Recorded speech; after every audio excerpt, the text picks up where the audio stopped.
ಗುರುದೇವೋ ಮಹಾದೇವೋ ಗುರುದೇವ ಸದಾಶಿವ ಗುರುದೈವಾತ್ ಪರಂ ನಾಸ್ತಿ ತಸ್ಮೈ ಶ್ರೀ ಗುರವೇ ನಮಃ. ಗುರವೇ ಸರ್ವಲೋಕಾನಾಂ ಭಿಷಜೇ ಭವರೋಗಿಣಾಂ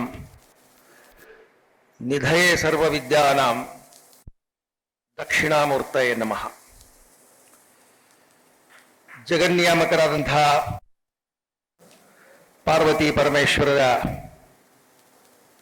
ಪರಮದಿವ್ಯ ಸನ್ನಿಧಾನಕ್ಕೆ ತಲೆಬಾಗಿ ಆರಾಧ್ಯ ಗುರುದೇವರನ್ನು ಸ್ಮರಿಸಿಕೊಂಡು ತುಮಕೂರಿನ ಹಿರೇಮಠದ ಕರ್ತೃ ಸನ್ನಿಧಾನ ಮಲ್ಲಿಕಾರ್ಜುನ ಸ್ವಾಮಿಯ ಪಾವನ ಸಾನ್ನಿಧ್ಯಕ್ಕೆ ತಲೆಬಾಗಿ ಇವತ್ತು ಕರ್ನಾಟಕದ ಸುಪ್ರಸಿದ್ಧ ಜಿಲ್ಲೆಗಳಲ್ಲಿ ಒಂದಾದಂತಹ ರಾಮನಗರ ಜಿಲ್ಲೆ ಮತ್ತು ರಾಮನಗರದಲ್ಲಿ ಬ್ರಹ್ಮರ್ಷಿ ಪಿತಾಮಹ ಪತ್ರಿಜಿಯವರ ದಿವ್ಯ ಸಂಕಲ್ಪದಂತೆ ನಿರ್ಮಾಣಗೊಂಡಂತಹ ಪಿರಾಮಿಡ್ ಧ್ಯಾನ ಮಂದಿರದ 9ನೇ ವಾರ್ಷಿಕೋತ್ಸವ ಅತ್ಯಂತ ಸಡಗರದಿಂದ ಸಂಭ್ರಮದಿಂದ ನಡೀತಾ ಇದೆ. ಈ ಪಿರಾಮಿಡ್ ಸಂಸ್ಕೃತಿ ಪತ್ರಿಜಿಯವರ ಒಂದು ಕೊಡುಗೆ ಇಡೀ ಭಾರತ ದೇಶಕ್ಕೆ, ಪ್ರಪಂಚಕ್ಕೆ ಪಿರಾಮಿಡ್ ಸಂಸ್ಕೃತಿಯನ್ನ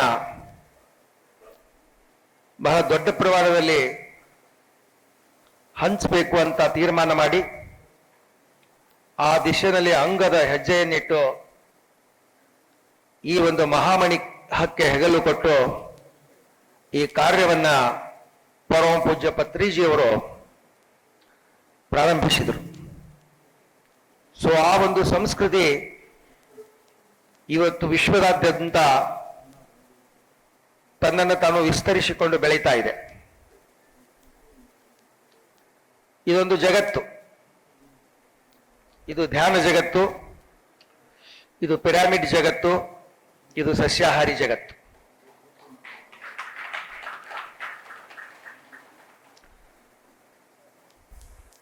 ಪರಮ ಪೂಜ್ಯ ಶಿವಾನುಭವ ಚರಮೂರ್ತಿ ಅಂತ ಇಡೀ ಕನ್ನಡ ನಾಡಿನಲ್ಲಿ ಚಿರಪರಿಚಿತರಾದಂತಹ ಪರಮ ಪೂಜ್ಯ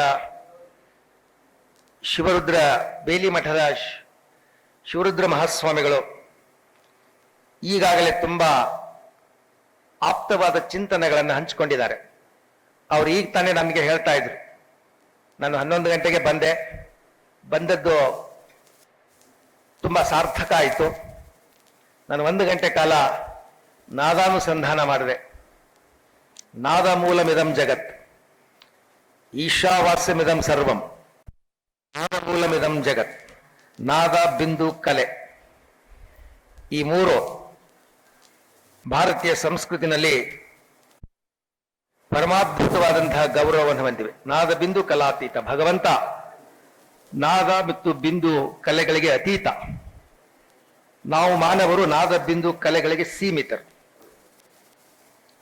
ಭಗವಂತ ನಾದ ಬಿಂದು ಕಲಾತೀತನಾಗಿ ಗೌರವಕ್ಕೆ ಪಾತ್ರನಾಗಿದ್ದಾನೆ. ನಾವು ನಾದ ಬಿಂದು ಕಲೆಗಳಿಗೆ ಸೀಮಿತರಾಗಿ ನಾವು ಕೂಡ ಗೌರವಕ್ಕೆ ಪಾತ್ರರಾಗಿದೆ. ಅದು ಭಗವಂತನ ಇತಿಮಿತಿ, ಇದು ನಮ್ಮ ಇತಿಮಿತಿ. ಆತನ ಇತಿಮಿತಿನಲ್ಲಿ ಆತ ಖುಷಿ, ನಮ್ಮ ಇತಿಮಿತಿನಲ್ಲಿ ನಾವು ಖುಷಿ. ಓ ಭಿ ಖುಷ್ ಹಮ್ ಭಿ ಖುಷ್, ಟೋಟಲಿ ದಿಲ್ ಖುಷ್ ಅಂತ. ಸೊ ಆ ನಿಟ್ಟಿನಲ್ಲಿ ಪರಮ ಪೂಜ್ಯರು ನಾನು ನಾದಾನುಸಂಧಾನ ಮಾಡಿದೆ, ಬಹಳ ಸಂತೋಷವಾಯಿತು ಅಂತ ತಮ್ಮ ಮನೋಗತವನ್ನ ವ್ಯಕ್ತಪಡಿಸಿದರು. ಯಾರು ಮಾತಾಡಬೇಡಿ, ಡಿಸ್ಟರ್ಬ್ ಆಗಬೇಡಿ, ಕೂತ್ಕೊಂಡು ಕೇಳಿ. ಕೂತ್ಕೊಂಡು ಕೇಳೋದಾದ್ರೆ ಏನಾದರೂ ಮಾತಾಡ್ಬೋದು. ಬಹಳ ಒತ್ತಾಯದಿಂದ ನಿಮ್ಮನ್ನ ಜಗ್ಗಿ ಹಿಡಿದು ಮಾತಾಡಬೇಕು ಅನ್ನುವಂಥ ಆಗ್ರಹ ನನಗಿಲ್ಲ. ಗುರುಗಳು ಆಗ್ರಹದ ಪರಿಮಿತಿನಲ್ಲಿರೋದಿಲ್ಲ, ಅವರು ಅನುಗ್ರಹದ ಪರಿಮಿತಿನಲ್ಲಿರ್ತಾರೆ. ಗುರುಗಳಿಗೆ ಅನುಗ್ರಹ ಮತ್ತು ನಿಗ್ರಹ ಆಗ್ರಹ ದುರಾಗ್ರಹ ಅದು ನಮ್ಮ ಕಕ್ಷೆ, ಅದು ನಮ್ಮ ಅಲ್ಲ. ಅದಕ್ಕೋಸ್ಕರ ಇದುವರೆಗೆ ಧ್ಯಾನ ಮಾಡಿದ್ದೀರಾ, ಆ ಧ್ಯಾನದ ದಿವ್ಯ ಕಳೆ ನಿಮ್ಮ ಮುಖದ ಮೇಲೆ ಕಾಣಬೇಕು, ಪ್ರಸನ್ನ ಚಿತ್ತರಾಗಬೇಕು. ಊಟ ಮಾಡಿದ ಮೇಲೆ ಪ್ರಸನ್ನರಾದ ಮೇಲೆ, ಪ್ರಸಾದವಾದ ಮೇಲೆ ಹಾಗೆ ಪ್ರಸನ್ನತೆ ಮುಖದ ಮೇಲೆ ಇರ್ತದೋ, ಹಾಗೆ ಧ್ಯಾನ ಮಾಡಿದ ಮೇಲೆ ಆ ಆಂತರಿಕ ಸುಖ, ಆ ಧ್ಯಾನದ ಸುಖ ನಿಮ್ಮ ಮೈ ಮನಗಳಿಂದ ಹೊರ ಬರ್ತಾ ಇರ್ಬೇಕು. ಸೊ ಆ ನಿಟ್ಟಿನಲ್ಲಿ ಬಹಳ ಜಾಸ್ತಿ ಮಾತಾಡೋದಿಲ್ಲ, ಯಾಕಂದ್ರೆ ನಾವು ಕೂಡ ತುಂಬಾ ಮಧ್ಯಾಹ್ನದಲ್ಲಿ ಬಂದಿದ್ದೇವೆ. ಇದು ಬಿರು ಬಿಸಿಲು, ತುಂಬಾ ಬಿಸಿಲು. ಈ ಬಿಸಿಲಿನಲ್ಲಿ ಕೂಡ ಕೂತ್ಕೊಂಡಿದ್ದೀರಿ ಅಂದ್ರೆ ಇವರ ಗ್ರೇಟ್ ಅಂತ ಹೇಳ್ಬೇಕಾಗ್ತದೆ. ನಾನು ಇದೇ ಪ್ರಕೃತಿಯ ವಿರುದ್ಧ ಈಜೋದೇ ಧ್ಯಾನ. ಧ್ಯಾನ ಅಂದ್ರೇನು? ಪ್ರಕೃತಿಯ ವಿರುದ್ಧ ಈಜೋದು. ಮನಸ್ಸು ಹೇಳೋದನ್ನು ಮಾಡದೇ ಇರೋದು, ಮನಸ್ಸಿಗೆ ವಿರುದ್ಧವಾಗಿ ನಡ್ಕೊಳ್ಳೋದೇ ಧ್ಯಾನ. ಮನಸ್ಸು ತಗ್ಗಿಗೆ ಬೀಳು ಅಂತ ಹೇಳ್ತಿರ್ತದೆ, ಇಲ್ಲ ನಾನು ತಗ್ಗಿಗೆ ಬೀಳೋದಿಲ್ಲ ಅಂತ ಹೇಳೋದು. ಮನಸ್ಸು ಇದನ್ನು ತಿನ್ನು ಅಂತ ಹೇಳ್ತದೆ, ಇಲ್ಲ ನಾನು ತಿನ್ನೋದಿಲ್ಲ ಅಂತ ಹೇಳೋದು. ನಾನು ಯುಕ್ತಾಹಾರ ವಿಹಾರಸ್ಯ ಯುಕ್ತ ಚೇಷ್ಟಸ್ಯ ಕರ್ಮಸು ದೀಕ್ಷೆ ತೆಗೆದುಕೊಂಡಿದ್ದೆ. ನೀನ್ ಹೇಳ್ದಂಗೆ ಕೇಳಲಿಕ್ಕೆ ನನಗಾಗೋದಿಲ್ಲ. ನೀನೆಲ್ಲ ಬೋಂಡಾ ಬಜಿ ಬೇಲ್ಪುರಿ ಪಾನಿಪುರಿ ತಿಂದಂದ್ರೆ ನಾನು ತಿನ್ನಾಗಿಲ್ಲ. So it is strictly prohibited. ಅದಕ್ಕೆ ಮನಸ್ಸಿಗೆ ಗುರುವಿನ ಗುಲಾಮನಾಗುವ ತನಕ ದೊರೆಯದಣ್ಣ ಮುಕ್ತಿ. ಇದು ನಮ್ಮ ಹಿರಿಯರು ಹೇಳಿದ್ದಾರೆ, ದಾಸರು. ಹಾಗೆ ಮನಸ್ಸಿನ ಗುಲಾಮನಾಗಿರುವ ತನಕ ದೊರೆಯದಣ್ಣ ಮುಕ್ತಿ.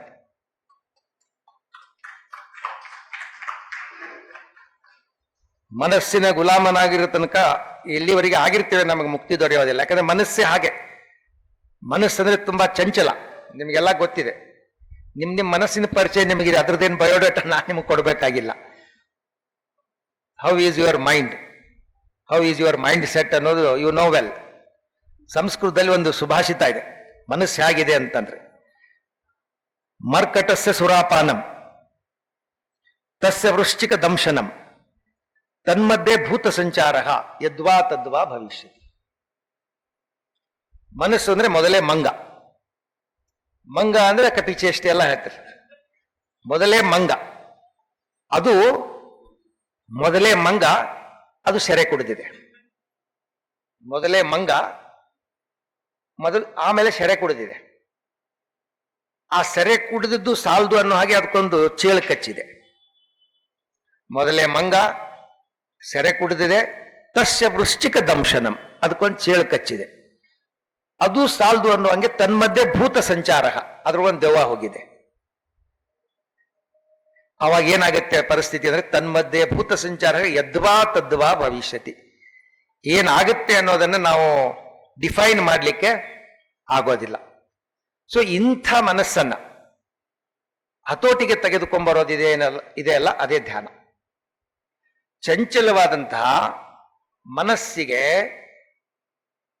ನಿಶ್ಚಲ ದೀಕ್ಷೆಯನ್ನು ಕೊಡೋದೇ ಧ್ಯಾನ. ಧ್ಯಾನದಲ್ಲಿ ಮನಸ್ಸು ನಿಂತ್ಕೋಬೇಕು. ನಾನು ಅನೇಕ ಕಡೆಗಳಲ್ಲಿ ಹೇಳ್ತಾ ಇರ್ತೀನಿ, ಧ್ಯಾನ ಅಂದ್ರೆ ಮನೋ ನಿಲ್ದಾಣ. ಧ್ಯಾನ ಅಂದ್ರೆ ಮನೋ ನಿಲ್ದಾಣ. ಬಸ್ ನಿಲ್ದಾಣದಲ್ಲಿ ಏನ್ ನಿಂತ್ಕೊಳ್ತವೆ? ಬಸ್ಗಳು ನಿಂತ್ಕೊಳ್ತವೆ. ರೈಲ್ ನಿಲ್ದಾಣದಲ್ಲಿ ಏನ್ ನಿಂತ್ಕೊಳ್ತವೆ? ವಿಮಾನ ನಿಲ್ದಾಣದಲ್ಲಿ ಏನ್ ನಿಂತ್ಕೊಳ್ತವೆ? ಹಾಗೆ ಮನಸ್ಸಿನ ನಿಲ್ದಾಣ ಯಾವುದು? ಧ್ಯಾನ. ಮನಸ್ಸಿನ ನಿಲ್ದಾಣ ಧ್ಯಾನ. ಮನಸ್ಸು ಧ್ಯಾನದಲ್ಲಿ ನಿಂತ್ಕೊಳ್ತದೆ. ಡೌನ್ಲೋಡು ಅಪ್ಲೋಡು ಎಲ್ಲಾನು ಅಲ್ಲೇ ಮಾಡ್ಕೋಬೇಕು. ಸೊ ಆ ನಿಟ್ಟಿನಲ್ಲಿ ಮನಸ್ಸನ್ನ ಕೇಂದ್ರೀಕರಿಸೋದಕ್ಕೆ, ಏಕಾಗ್ರಗೊಳಿಸಬೇಕು. ಮನಸ್ಸಿನ ಶಕ್ತಿ ತುಂಬಾ ದೊಡ್ಡದು. ಯಾಕೆ ಮನಸ್ಸನ್ನು ನಿಗ್ರಹಿಸಬೇಕಂದ್ರೆ ಮನಸ್ಸಿನ ಶಕ್ತಿ ತುಂಬಾ ದೊಡ್ಡದು. ಮನಯೇವ ಕಾರಣಂ ಬಂಧ ಮೋಕ್ಷಯೋಗ. ನೀವು ಮುಕ್ತನಾಗ್ತೇನೆ ಅಂತಂದ್ರೂ ಕೂಡ ಮನಸ್ಸೇ ಬೇಕು. You have to take the assistance of mind. ಇಲ್ಲ ನನಗೆ ಬಂಧನ ಬೇಕು ಅಂದ್ರೆ ಅದೇ ಬೇಕು. ಮುಕ್ತನಾಗೋದಕ್ಕೂ ಮನಸ್ಸೇ ಬೇಕು, ಬಂಧಿತನಾಗೋದಕ್ಕೂ ಕೂಡ ಮನಸ್ಸೇ ಬೇಕು. ಸೊ ಮನಸ್ಸು ತುಂಬಾ ಇಂಪಾರ್ಟೆಂಟ್. ಮನಸ್ಸನ್ನು ಬಿಟ್ಟು ಧ್ಯಾನ ಮಾಡ್ತೀನಿ ಅಂದ್ರೆ ಸಾಧ್ಯ ಇಲ್ಲ. ಮನಸ್ಸನ್ನು ಜೊತೆಗೂಡಿಸ್ಕೊಂಡೇ ಧ್ಯಾನ ಮಾಡ್ಬೇಕು. ಬಹಳ ಮನಸ್ಸಲ್ಲಿ ನಿರ್ಮನಸ್ಸಾಗಬೇಕು ಅನ್ನೋದಿಲ್ಲ. ಅಲ್ಲಿ ಮನಸ್ಸು ನಿಮಗೆ ಒಬಿಡಿಯೆಂಟ್ ಆಗಿರ್ಬೇಕು. ಧ್ಯಾನದ ಅವಸ್ಥೆಯಲ್ಲಿ ಮನಸ್ಸು ನಿಮಗೆ ಒಬಿಡಿಯೆಂಟ್ ಆಗಿರ್ಬೇಕು. ಮನಸ್ಸೇ ಇರಬಾರ್ದು ಅಂತ ಅರ್ಥ ಅಲ್ಲ. ಸೊ ಅದಕ್ಕೋಸ್ಕರ ಆ ಮನಸ್ಸನ್ನ ಹದ್ದೋಬಸ್ತಿನಲ್ಲಿ ಇಟ್ಟುಕೊಳ್ಳುವಂತಹದ್ದು, ಅದಕ್ಕೆ ಲಕ್ಷ್ಮಣ ರೇಖೆಗಳನ್ನು ಹಾಕಿಕೊಂಡಿರೋದು ಧ್ಯಾನ. ಅದು ನಿಮಗೆ ಪಿರಾಮಿಡ್ ಒಂದು ಸಂಸ್ಕೃತಿಯಲ್ಲಿ ಸಿಗತ್ತೆ. ಪಿರಾಮಿಡ್ ಕಲ್ಚರ್ ಏನು ಅಂದ್ರೆ, ನೀವೇನು ನಿಮ್ಮ ಮನಸ್ಸನ್ನು ಏಕಾಗ್ರಗೊಳಿಸ್ಬೇಕು ಅಂತ ಪ್ರಯತ್ನ ಮಾಡ್ತಿರ್ತೀರ, ಅದನ್ನು ತುಂಬಾ ಸುಲಭವಾಗಿ ಮಾಡ್ಕೊಳ್ಳಿಕ್ಕೆ ಒಂದು ಸಾಧನ. ಅದು ಪಿರಾಮಿಡ್ ಅನ್ನೋದು ಒಂದು ಸಾಧನೆ. ಪಿರಾಮಿಡ್ ಸಾಧನ. ಅಲ್ಲಿ ಕೂತ್ಕೊಂಡು ನೀವು ಏನು ಮಾಡ್ತಿರಲ್ಲ ಅದು ಸಾಧನೆ. ಅದನ್ನ ಮಾಡ್ತಾ ಇದ್ದಾಗ ನೀವು ಬೆಳೀತಿರಲ್ಲ, ನೀವು ಸಾಧಕರು. ಪಿರಾಮಿಡ್ ನಿಮಗೆ it is not A magic. ನೀವು ಅಲ್ಲಿ ಹೋಗಿ ಕೂತ್ಕೊಡ್ತ ತಕ್ಷಣ ಎಲ್ಲನೂ ಸ್ವರ್ಗ ಸಿಗ್ತದೆ ಅಂತೇನಿಲ್ಲ. ಅಲ್ಲಿ ಕೂತ್ಕೊಂಡು ನೀವು ಧ್ಯಾನ ಮಾಡಬೇಕು. ಸೊ ಅದು ನಿಮ್ಗೆ ಈಸಿ ಮಾಡ್ತದೆ. ಯಾವುದು ತುಂಬಾ ಹಾರ್ಡ್ ಅಂಡ್ ಟಫ್ ಆಗಿರ್ತದೆ ಅದನ್ನ ಈಸಿ ಎಕ್ಸೆಸಬಲ್ ಆಗಿ ಮಾಡುತ್ತೆ. ನೀವು ಬೇರೆ ಕಡೆ ಕೂತ್ಕೊಂಡು ಧ್ಯಾನ ಮಾಡೋದಕ್ಕೂ ಪಿರಾಮಿಡ್ ಕೂತ್ಕೊಂಡು ಧ್ಯಾನ ಮಾಡೋದಕ್ಕೂ ತುಂಬಾ ವ್ಯತ್ಯಾಸ ಇದೆ. ಇದು ತುಂಬಾ ಇಮಿಡಿಯೇಟ್ಲಿ ನಿಮಗೆ ರಿಸಲ್ಟ್ ಕೊಡ್ತದೆ. ಸೊ ಆ ನಿಟ್ಟಿನಲ್ಲಿ ಪಿರಾಮಿಡ್ ಅನ್ನುವಂಥದ್ದು ನಿಮ್ಮ ಮನಸ್ಸಿನ ಏಕಾಗ್ರತೆಗೆ ಅನುಕೂಲವಾಗಿರ್ತಕ್ಕಂಥ ಒಂದು ವ್ಯವಸ್ಥೆ. ಆ ನಿಟ್ಟಿನಲ್ಲಿ ಬಹಳ ಜನ ಅನುಭವಿಗಳು, ಪತ್ರಿಜಿ ಮಹಾರಾಜರಂತಹ ಮಹಾನುಭಾವರು ಅದನ್ನು ಅಧ್ಯಯನ ಮಾಡಿ ಈ ಮೂಲಕ ನಮ್ಮ ಜನಗಳನ್ನ ಬಹಳ ಬೇಗನೆ ಧ್ಯಾನಸ್ಥರನ್ನಾಗಿ ಏಕಾಗ್ರಚಿತ್ತರನ್ನಾಗಿ ಮಾಡಬಹುದು ಅನ್ನುವಂತಹ ಒಂದು ವಿಶೇಷವಾದ, it is A science. Pyramid is nothing but it is A science. ಅದಕ್ಕೋಸ್ಕರ ಆ ತಪಸ್ಸನ್ನು ಮಾಡಿ ಆ ಪಿರಾಮಿಡ್ ಪರಿಕಲ್ಪನೆಯನ್ನು ಕಟ್ಟಿಕೊಟ್ಟು ಅದನ್ನು ಆಳವಾಗಿ ಅಧ್ಯಯನ ಮಾಡಿ ಒಂದು ಅದ್ಭುತವಾದ ಸಂಸ್ಕೃತಿಯನ್ನ ಹುಟ್ಟು ಹಾಕಿದ್ದಾರೆ ಪರಮ ಪೂಜ್ಯ ಪತ್ರಿಜಿ ಮಹಾರಾಜರು. ಇಡೀ ನಾಡು ಅವರಿಗೆ ಚಿರಋಣಿಯಾಗಿರ್ಬೇಕು. ಇಡೀ ನಾಡು ಅವರನ್ನು ಗೌರವಿಸಬೇಕು. ಸೊ ಒಂದು ಅದ್ಭುತವಾದ ಸಂಸ್ಕೃತಿಯನ್ನು ಹುಟ್ಟು ಹಾಕಿದ್ದಾರೆ. ನಮ್ಮಲ್ಲಿ ಗುರು ಪರಂಪರೆಗಳು, ಗುರುಕುಲ ಪರಂಪರೆಗಳಂತಿತ್ತು. ಬಹಳ ಹಿಂದೆ ಹೋದ್ರೆ ನಿಮಗೆ ಗುರುಕುಲ ಪರಂಪರೆ, ಗುರುಕುಲ ಪರಂಪರೆ ಶಿಕ್ಷಣ ಅಂತಿರ್ತಿತ್ತು. ಇವತ್ತೇನು ಕಾನ್ವೆಂಟ್ ಪರಂಪರೆ ಶಿಕ್ಷಣ ಅಲ್ಲ, ಅದು ಗುರುಕುಲ ಪರಂಪರೆ ಶಿಕ್ಷಣ. ಡ್ರೆಸ್ ಕೋಡ್ ಇರ್ತಾ ಇತ್ತು, ಕೆಳಗೆ ಕೂತ್ಕೊಂಡು ಓದಬೇಕಾಗಿತ್ತು, ನೋ ಬೆಂಚು, ನೋ ಇದು, ಅದ್ರ ಮುಂದೆ ವ್ಯಾಸಪೀಠ ಇರಬೇಕಾಗ್ತಿತ್ತು, ಬಾಡಿ ಲ್ಯಾಂಗ್ವೇಜ್ ಚೆನ್ನಾಗಿರ್ಬೇಕಾಗ್ತಿತ್ತು, ಶಿಖಾ ಬಿಡಬೇಕಾಗ್ತಿತ್ತು, ಶುಚಿರ್ಭೂತರಾಗಿ ಬೆಳಗ್ಗೆ ಹೇಳಬೇಕಾಗ್ತಿತ್ತು. ಸೊ ಅದೊಂದು ಗುರುಕುಲ ಪರಂಪರೆ. ಈಗ ನೀವು ಇಷ್ಟಪಡ್ತೀರಿ, ನೀವು ಇಷ್ಟಪಡ್ತೀರಿ, ಆದ್ರೆ ನಿಮ್ಮ ಮಕ್ಕಳನ್ನ ಮೊಮ್ಮಕ್ಕಳನ್ನ ಅಲ್ಲಿ ಸೇರಿಸ್ತಾ ಇಲ್ಲ ನೀವು. ನಮ್ಮ ಇಂಡಿಯಾದ ನೇಚರೇ ಅದು. ನಾವು ಸ್ವಚ್ಛತೆಯನ್ನು ಇಷ್ಟಪಡ್ತೀವಿ, ಆದ್ರೆ ದೇಶವನ್ನು ಸ್ವಚ್ಛ ಇಟ್ಟುಕೊಳ್ಳಿಕ್ಕೆ ಇಷ್ಟಪಡಂಗಿಲ್ಲ. ಸ್ವಚ್ಛತೆಯನ್ನು ತುಂಬಾ ಇಷ್ಟಪಡ್ತೀವಿ ನಾವು, ಆದ್ರೆ ಕಸದ ಜೊತೆಗೆ ಒಪ್ಪಂದ ಮಾಡ್ಕೊಂಡ್ಬಿಟ್ಟಿವಿ. ನೀನು ಇರು, ನಾವು ಇರ್ತೀವಿ. ಒಂದು ಕಾಂಪ್ರಮೈಸ್, ಅಬ್ಬಿ ರಹಿಯೇ ಅಂಬಿ ರಹಿಯಂಗೆ. ಸೊ ಇಷ್ಟಪಡ್ತೀವಿ, ಸ್ವಚ್ಛತೆಯನ್ನು ಇಷ್ಟಪಡ್ತೀವಿ, ಆದ್ರೆ ಸ್ವಚ್ಛವಾಗಿ ಇಟ್ಕೊಳ್ಳುವ ಮನಸ್ಥಿತಿ ನಮಗಿಲ್ಲ. ಎಲ್ಲಿದ್ರು ಅಲ್ಲೇ ಒಗಿತೀವಿ, ಎಲ್ಲಿದ್ರು ಅಲ್ಲೇ ಎಸಿತೀವಿ. ಆ ಸೀರಿಯಸ್ನೆಸ್ ಇಲ್ಲ, ಆ ಗಾಂಭೀರ್ಯ ಇಲ್ಲ. ಸೊ ಅದಕ್ಕೋಸ್ಕರ ಗುರುಕುಲ ಪರಂಪರೆಯಲ್ಲಿ ಏನು ಒಂದು ಅದ್ಭುತವಾದಂತಹ ಒಂದು ಪದ್ಧತಿಯನ್ನ ನಮಗೆ ನಮ್ಮ ಋಷಿ ಮುನಿಗಳು ಕಲಿಸಿಕೊಟ್ಟಿದ್ದಾರೆ. ಅದೇ ಪದ್ಧತಿಯನ್ನ ಮುಂದುವರಿಸಿಕೊಂಡ ಸಲುವಾಗಿ ಈ ಪಿರಾಮಿಡ್ ಸಂಸ್ಕೃತಿಯನ್ನ ನಮಗೆ ಪರಮ ಪೂಜ್ಯರು ಪತ್ರಿಜಿ ಮಹಾರಾಜರು ತಿಳಿಸಿಕೊಟ್ಟಿದ್ದಾರೆ. ಇವತ್ತು ನಾಡಿನ ತುಂಬೆಲ್ಲ ಅವರ ಒಂದು ಸಂಕಲ್ಪದಲ್ಲಿ ದೊಡ್ಡ ಶಕ್ತಿ ಇದೆ. ಸಂಕಲ್ಪ ಏವ ಜಯತೆ. ಕೊನೆಯದಾಗಿ ಒಂದು ಮಾತು ಹೇಳಿಕ್ಕೆ ಇಷ್ಟಪಡ್ತೇನೆ. ಸತ್ಯಮೇವ ಜಯತೆ ಅಂತ ನಮ್ಮ ರಾಷ್ಟ್ರದ ರಾಷ್ಟ್ರ ಘೋಷ ವಾಕ್ಯ. ಅದು ಎಷ್ಟರ ಮಟ್ಟಿಗೆ ಸಫಲವಾಗಿದೆಯೋ ವಿಫಲವಾಗಿದೆಯೋ ನಿಮ್ಗೆ ಗೊತ್ತಿದೆ. ವೆದರ್ ಇಟ್ ಈಸ್ ಸತ್ಯಮೇವ ಜಯತೆ ಅನ್ನೋದು ನಮ್ಮ ದೇಶದಲ್ಲಿ ಗೆದ್ದಿದೆಯೋ ಸೋತಿದೆಯೋ? ಸತ್ಯಮೇವ ಜಯತೆ ಅನ್ನೋದು ಸೋತಿದೆಯೋ ಗೆದ್ದಿದೆಯೋ ನಮ್ಮ ದೇಶದಲ್ಲಿ? ಇಲ್ಲ. ಏನಾಗಿದೆ? ಸೋತಿದೆ. ಸತ್ಯಮೇವ ಜಯತೆ ಅನ್ನೋದು ನಮ್ಮ ದೇಶದಲ್ಲಿ ಸೋತಿದೆ. ಸುಮ್ಮನೆ ಹೇಳೋದಕ್ಕಿದೆ, ಗೆದ್ದಿಲ್ಲ. ಯಾಕೆಂದ್ರೆ ಸತ್ಯವಂತರಲ್ಲದವರೇ ನಮ್ಮನ್ನು ಆಳ್ಕೊಂಡಿರೋದ್ರಿಂದ, ಭ್ರಷ್ಟರೇ ನಮ್ಮನ್ನು ಆಳ್ಕೊಂಡಿರೋದ್ರಿಂದ, ಅಪ್ರಾಮಾಣಿಕರೇ ನಮ್ಮನ್ನು ಆಳ್ಕೊಂಡಿರೋದ್ರಿಂದ, ಸತ್ಯದ ತಲೆ ತುಳಿದವರೇ ನಮ್ಮನ್ನು ಆಳ್ಕೊಂಡಿರೋದ್ರಿಂದ ಸತ್ಯ ಗೆದ್ದಿಲ್ಲ. ಸುಮ್ಮನೆ ನಮ್ಮ ಸಮಾಧಾನಕ್ಕಾಗಿ ಸತ್ಯಮೇವ ಜಯತೆ ಅಂತ ನಾವು ಹೇಳ್ಕೊಂಡಿದ್ದೀವಿ. ಆದ್ರೆ ವಸ್ತು ಸ್ಥಿತಿ ಆಗಿಲ್ಲ. ಬದುಕಂದ್ರೆ ಹಾಗೆ, ಒಂದು ವಾಸ್ತವ, ಒಂದು ಭ್ರಮೆ. ನಾನು ಮೊನ್ನೆ ಒಂದ್ ಕಡೆ ಹೇಳ್ತಾ ಇದ್ದೆ, ಸ್ವಾಮೀಜಿ, ಬದುಕು ಅನ್ನುವಂಥದ್ದು ವಾಸ್ತವ ಮತ್ತು ಭ್ರಮೆ ಎಂಬ ಎರಡು ಹಳಿಗಳ ಮೇಲೆ ಓಡಿಕೊಂಡಿರ್ತಕ್ಕಂಥ ರೈಲು ಬಂಡಿ. ಬದುಕು ಅನ್ನೋದು ಒಂದು ವಾಸ್ತವ, ಇನ್ನೊಂದು ಭ್ರಮೆ ಅನ್ನುವಂಥ ಎರಡು ಹಳಿಗಳು, ಟ್ರ್ಯಾಕ್ಸ್. ಈ ಎರಡು ಹಳಿಗಳ ಮೇಲೆ ಬದುಕು ಅನ್ನುವಂಥ ರೈಲು ಬಂಡಿ ಓಡ್ಕೊಂಡಿರ್ತದೆ. ವಾಸ್ತವ ಏನು? ನಾನು ಸಾಯ್ತೇನೆ, ಒಂದಿನ ಎಲ್ಲರೂ ಸಾಯಲೇಬೇಕು. ಜಾತಸ್ಯ ಮರಣಂ ಧ್ರುವಂ, ಇದು ವಾಸ್ತವ. ಆದ್ರೆ 1000 ವರ್ಷ ಬದುಕ್ತೀನಿ ನಂಗೆ ಆಸ್ತಿ ಮಾಡ್ತೀನಲ್ಲ, ಅದು ಭ್ರಮೆ. ಇನ್ನಷ್ಟು ಮತ್ತಷ್ಟು ಇನ್ನೆಷ್ಟು ಅಂತ ಅವನಿಗೆ ಗೊತ್ತಿಲ್ಲ, ಇನ್ನೆಷ್ಟು ದಿನ ನನಗಿದೇ ಗೊತ್ತಿಲ್ಲ, ಆದ್ರೂ ಇನ್ನಷ್ಟು ಮತ್ತಷ್ಟು ಅಂತ ಆಸ್ತಿ ಮಾಡ್ತಾ ಇದ್ದಾನಲ್ಲ. ಎಲ್ಲನೂ ಕಾರ್ ಬೇಕು, ಬಂಗ್ಲಾ ಬೇಕು, ವಿಲ್ಲಾ ಬೇಕು, ಎವ್ರಿಥಿಂಗ್. ಇದು ವಾಸ್ತವ. ಸಾಹಿತ್ಯನೇ ಅನ್ನುವಂಥ ವಾಸ್ತವ ಒಂದ್ ಕಡೆ, ಭ್ರಮೆ ಇನ್ನಷ್ಟು ಮತ್ತಷ್ಟು ಗಳಿಸ್ಬೇಕು ಅನ್ನುವಂಥ ಭ್ರಮೆ ಒಂದ್ ಕಡೆ. ಬದುಕು ಅನ್ನುವಂಥದ್ದು ಈ ಎರಡು ಹಳಿಗಳ ಮೇಲೆ ಓಡ್ಕೊಂಡಿರ್ತದೆ. ಸೊ ಆ ನಿಟ್ಟಿನಲ್ಲಿ ಇವತ್ತಿನ ದಿನ ನೀವೆಲ್ಲರೂ ಕೂಡ ಪುಣ್ಯವಂತರು. ಧ್ಯಾನ ಮಾಡ್ತೀರಿ ಕೂತ್ಕೊಂಡು, ಇಷ್ಟೊಂದು ಜಂಜಡದ ಬದುಕಿನಲ್ಲಿ ಕೂತ್ಕೊಂಡು ಧ್ಯಾನ ಮಾಡ್ತೀರಾ, ಕಣ್ಣು ಮುಚ್ಕೊಂಡು ಕೂಡ್ತೀರ ಅಂದ್ರೆ ಒಂದು ದೊಡ್ಡ ತಪಸ್ಸು. ಅವತ್ತು ಕಾಡಿಗೆ ಹೋಗ್ತಾ ಇದ್ರು, ಇವತ್ತು ನೀವು ಇಲ್ಲೇ ಕೂತ್ಕೊಂಡು ತಪಸ್ಸು ಮಾಡ್ತಾ ಇದ್ದೀರಾ, ಒಳ್ಳೆ ಸಾಧನೆ ಮಾಡ್ತಾ ಇದ್ದೀರಾ. ದೇವರು ನಿಮಗೆಲ್ಲ ಒಳ್ಳೇದು ಮಾಡಲಿ. ಅದ್ರ ಜೊತೆನಲ್ಲಿ ನಾವೇನೇ ಮಾತಾಡಿದ್ರು ಕೂಡ ನಿಮಗೆ ತಿಳ್ಕೊತೀರಾ ನೀವು. ಇದು ನಿಮ್ಗೆ ಧ್ಯಾನದ ಭಾಷೆ, ಧ್ಯಾನದ ಭಾಷೆ ನಿಮ್ಗೆ ಅರ್ಥ ಆಗ್ತದೆ. ಸ್ವಾಮೀಜಿಯವರು ಅಥವಾ ನಾನು ಇನ್ನೇ ಏನು ಹೇಳಿದ್ರು ಬೇರೆ ಭಾಷೆಯಲ್ಲಿ ಮಾತಾಡಿದ್ರೆ ಅರ್ಥ ಆಗಂಗಿಲ್ಲ. ಧ್ಯಾನದ ಭಾಷೆಯಲ್ಲಿ ನಿಮ್ಗೆ ಗೊತ್ತಾಗುತ್ತೆ, ನಿಮ್ಮ ಭಾಷೆಯಲ್ಲಿ ನಿಮ್ಗೆ ಹೇಳಿದ್ರೆ ನಿಮ್ಗೆ ಗೊತ್ತಾಗ್ತದೆ. ಒಂದು ಕಾಡಿನಲ್ಲಿ ಒಂದು ಹುಲಿಗೂ ಮತ್ತು ಕತ್ತೆಗೂ ವಾಗ್ವಾದ ಶುರು ಆಯ್ತು. ಕತ್ತೆ ಬಂದು ಹುಲಿಗೆ ಹೇಳ್ತು, ಹುಲ್ಲು ಹಸಿರಾಗಿರೋದೆಲ್ಲ ನೀಲಿಯಾಗಿರ್ತದೆ. ಹುಲ್ಲಿನ ಬಣ್ಣ ಏನು? ಹಸಿರು. ಆದ್ರೆ ಕತ್ತೆ ಏನ್ ಹೇಳ್ತು? ಹುಲ್ಲು ಹಸಿರಾಗಿರೋದಿಲ್ಲ, ಅದು ನೀಲಿಯಾಗಿರ್ತದೆ. ಹುಲಿ ಹೇಳ್ತು, ಹಂಗಿಲ್ಲಪ್ಪ, ಹಂಗಿರುತ್ತೆ, ಹುಲ್ಲು ಹಸಿರು, ಈಗಲೂ ಹಸಿರು, ಆಗಲೂ ಹಸಿರು, ಯಾವಾಗಲೂ ಹಸಿರು. ಇಲ್ಲ, ಹುಲ್ಲಿನ ಬಣ್ಣ ನೀಲಿ. ಎಷ್ಟೇ ಹುಲಿ ಸಮಜಾಯಿಸಬೇಕು ಅಂತ ಪ್ರಯತ್ನ ಮಾಡಿದ್ರು ಸಮಜಾಯಿಸಿ ಒಳಗಾಗಲಿಲ್ಲ. ಯಾಕೆ? ಕತ್ತೆ.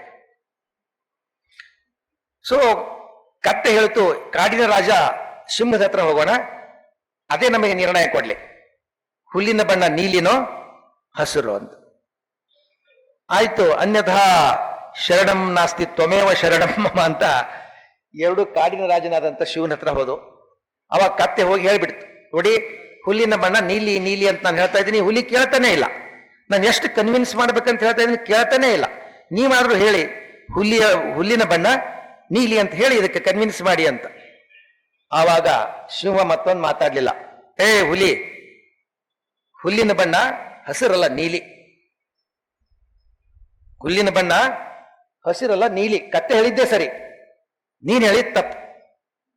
ನೀನ್ ಇದುವರೆಗೆ ವಾಗ್ವಾದ ಮಾಡಿದ್ದಕ್ಕಾಗಿ ನಿನಗೆ 5 ವರ್ಷದ ಕಾರಾಗೃಹ ಶಿಕ್ಷೆ ಕೊಡ್ತಾ ಇದ್ದೀನಿ.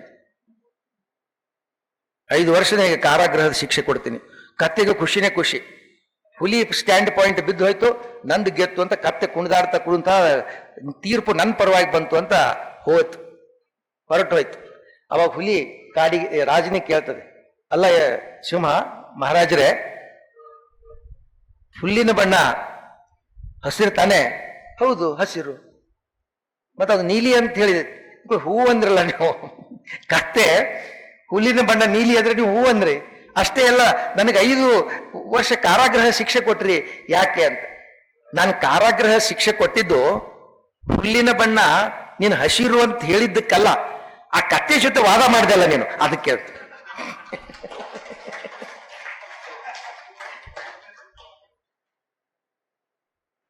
ನಿನ್ಗೆ ಶಿಕ್ಷೆ ಕೊಟ್ಟಿರೋದು 5 ವರ್ಷ, ಅದ್ರ ಜೊತೆ ವಾದ ಮಾಡ್ದಲ್ಲ, ಕತ್ತೆ ಬಿಟ್ಟು ಬಿಡಬೇಕಾಗಿತ್ತು, ಅದ್ರ ಜೊತೆ ವಾದ ಮಾಡೋ ಅವಶ್ಯಕತೆ ಏನಿತ್ತು? ಯಾರ್ಯಾರಿಗೆ ಯಾವ ಭಾಷೆನಲ್ಲಿ ಅರ್ಥ ಅದೇ ಭಾಷೆನಲ್ಲಿ ಹೇಳ್ಬೇಕಾಗ್ತದೆ.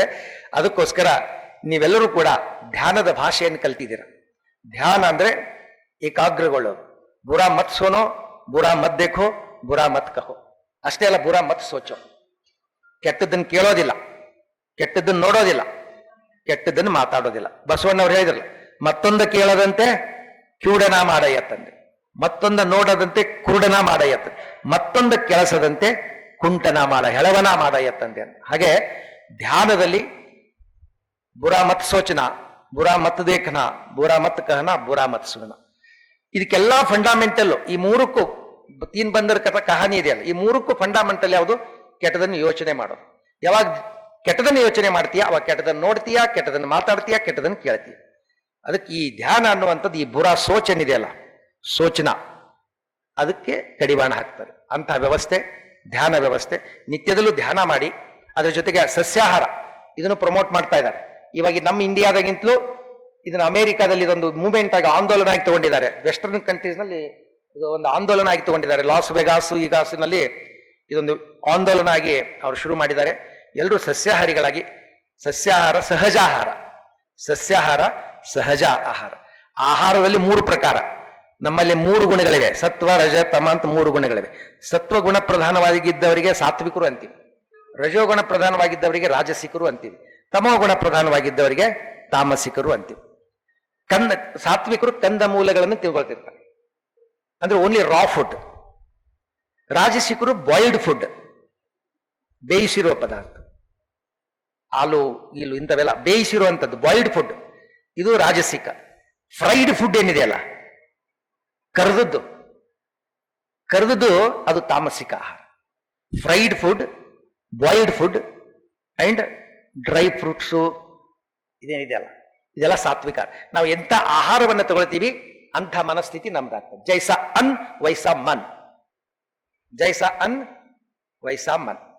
ಯಾವುದನ್ನು ಬಿತ್ತುತ್ತೀವಿ ಅದನ್ನು ನಾವು ಬೆಳ್ಕೋತೀವಿ. ಸೊ ಅದಕ್ಕೋಸ್ಕರ ಸಾತ್ವಿಕ ಆಹಾರವನ್ನೆಲ್ಲರೂ ಸೇವಿಸಿ ಇದೊಂದು ಆಂದೋಲನವಾಗಿ ಮಾಡಿ. ಇವತ್ತೆಲ್ಲ ಅದೊಂದು ಫ್ಯಾಷನ್ ಆಗಿದೆ, ನಾನ್ ವೆಜಿಟೇರಿಯನ್ ತಿನ್ನೋದೊಂದು ಫ್ಯಾಷನ್ ಆಗಿದೆ ಇವತ್ತಿನ ಕಾಲದಲ್ಲಿ. ಅದಕ್ಕೋಸ್ಕರ ಈ ಒಂದು ಪಿರಾಮಿಡ್ ಸಂಸ್ಥೆ ನಿಮ್ಮೆಲ್ಲರನ್ನೂ ಸಸ್ಯಾಹಾರಿಗಳನ್ನಾಗಿ ಮಾಡಬೇಕು ಅಂತ ಒಂದು ಆಂದೋಲನ ಶುರು ಮಾಡಿದೆ. ಅದಕ್ಕೆ ನೀವೆಲ್ಲ ಬದ್ಧ ಪ್ರತಿಜ್ಞರಾಗಬೇಕು, ಭೀಷ್ಮ ಪ್ರತಿಜ್ಞೆ ಮಾಡಬೇಕು. ನಾವೇನು ಏನ್ ಮಾಡಬೇಕು, ಸಸ್ಯಾಹಾರಗಳಾಗ್ತೀವಿ. ಆಮೇಲೆ ಅದ್ರ ಜೊತೆಯಲ್ಲಿ ಯುಕ್ತಾಹಾರಿಗಳಾಗಬೇಕು. ಭಗವದ್ಗೀತೆಯಲ್ಲಿ ಕೃಷ್ಣ ಹೇಳ್ತಾನೆ, ಯುಕ್ತಾಹಾರ ವಿಹಾರಸ್ಯ ಯುಕ್ತ ಚೇಷ್ಟಸ್ಯ ಕರ್ಮಸು. ಮಿತಾಹಾರ ಅಲ್ಲ, ಇದೊಂದು ನಿಮಗೆ ಕ್ಲಾರಿಫೈ ಮಾಡಿ ಮುಗಿಸ್ತೀನಿ ನಾನು. ಮಿತಾಹಾರ ಅಲ್ಲ, ಯುಕ್ತಾಹಾರ. What is the difference between ಮಿತಾಹಾರ ಯುಕ್ತಾಹಾರ ಅಂತಂದ್ರೆ, ಮಿತಾಹಾರ ಅಂದ್ರೆ ಸ್ವಲ್ಪ ತಿನ್ನೋದು. ನಿನಗೆ 10 ರೋಟಿ ತಿನ್ನುವಷ್ಟು ಕೆಪಾಸಿಟಿ ಇದೆ, ನೀ 2 ರೋಟಿ ತಿಂದ್ರೆ ಅದು ಮಿತಾಹಾರ. ಯುಕ್ತಾಹಾರ ಅಂದ್ರೆ ಅದು ಅಲ್ಲ. ಎಷ್ಟು ಕೆಲಸನ ನೀನು ಔಟ್ಪುಟ್ ಮಾಡ್ತೀಯೋ ಅಷ್ಟು ಕೆಲಸನ ನೀನು ಇನ್ಪುಟ್ ಮಾಡ್ಬೇಕು, ಅಷ್ಟು ನೀನು ಇನ್ಪುಟ್ ಮಾಡ್ಬೇಕು. ನೀನು 10 ಜನ ಕೆಲಸ ಮಾಡುವಷ್ಟು ಕೆಲಸ ಮಾಡ್ತೀಯ, ಬೆಳಗಿನಿಂದ 10 ಜನ ದುಡಿಯುವಷ್ಟು ದುಡಿತೀಯ.